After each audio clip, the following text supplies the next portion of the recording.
We live in odd times, don't we? Everyday life throws things at us at a dizzying speed. Some people call it the pressure cooker effect. One thing leads to another, and before long, we feel pressure rising. I think it was one of the Beatles who wrote, "Life is what's happening while you're making other plans." Very comforting thought, isn't it?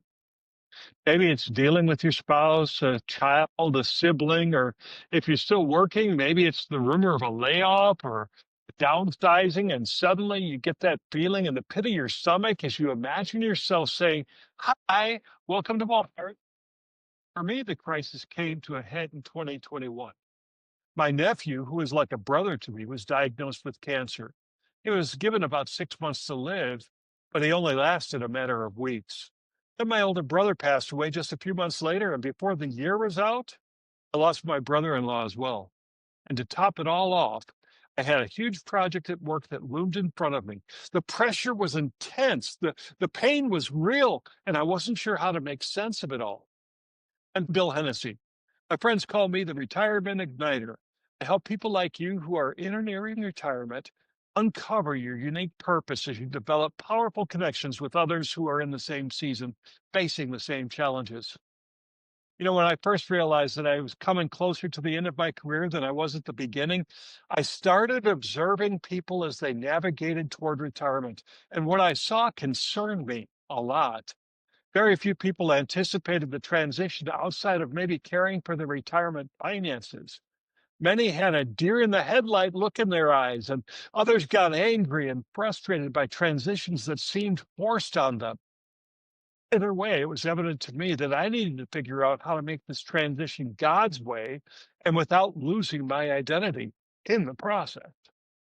I listened to countless people who walked the road ahead of me. I saw patterns, good and bad, and over time I developed the retirement ignition method. It's built on the acronym PURPOSE, PURPOSE.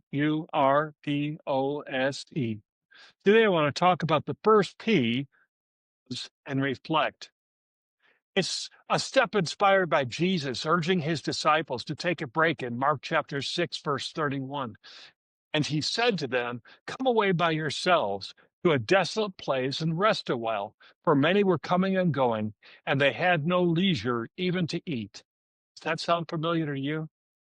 When we make the conscious choice to pause, we're choosing to care for ourselves, for our own needs, to actively preserve our sanity. And it's the opportunity to reflect on what's happening around us and to us, and also to determine how we're going to respond. It's the opportunity to ask God for help as we navigate life moving forward. Very familiar verse starts out, "Be still and know that I am God." It's a comforting thought, and it reminds us that what matters doesn't rest on our shoulders alone. Oddly, some people have just the opposite view of God. They might picture God as harsh, heavy handed, compassionless. Contrast that with Jesus. He saw people where they lived and he said, "Come to me, all you who labor and are heavy laden, and I'll give you rest. Take my yoke upon you and learn from me, for I am gentle and lowly in heart, and you will find rest for your souls. For my yoke is easy and my burden is light." That sounds great, doesn't it? That's why I believe the first step toward a meaningful and purposeful retirement is to reflect on what's going on in and around us, what's changing, what's causing the chaos in our lives. By now, I'm hoping you're going to want to know more, and that's why I created a free Skool community named Purposeful Retirement. Consider this my invitation to become a part of the community.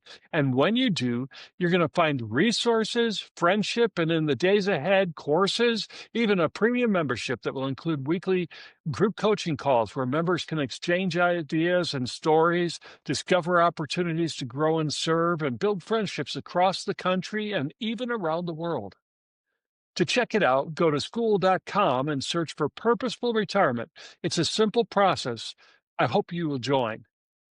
Next time on Finding Meaning and Purpose in Retirement podcast, I'll be discussing the next step in the retirement ignition method, uncover your values. And if you enjoyed today's episode, you won't want to miss this one. So until next time, live with joy, live with meaning, and live with purpose. See you then.